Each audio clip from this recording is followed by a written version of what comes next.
Hello and welcome back to another Gloo tutorial. So the next dynamic tag that we're going to look at now is the time span dynamic tag. So let's jump into our template and let's go and have a look.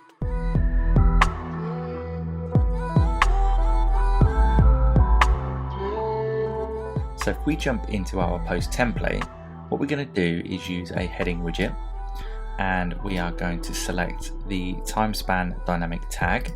So let's go ahead and take a look at the options. We have the start date and start date format, end date and end date format, and the output of either seconds, minutes, hours, days, weeks, months, years, or custom.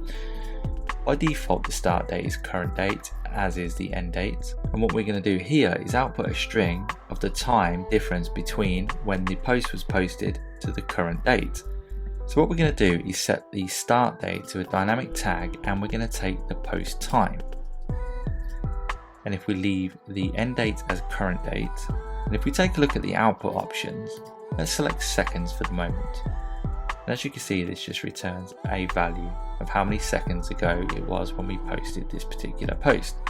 And again, if we select minutes, hours, or days, what this will allow us to do if we select custom, this gives us a field to customize the output. So it's not just a static value. So we can create a string. For instance, this post was created, and if we use one of the variables supplied below, if we check out the hours, this post was created 7 hours ago. And of course you can use any of these variables. It's worth noting as well, if you notice any of your values coming out as a negative, it may be worth considering toggling always positive value on. So now that we've created this, go ahead and update. And if we take a look at this post on the front end, as you can see, this post was created 7 hours ago.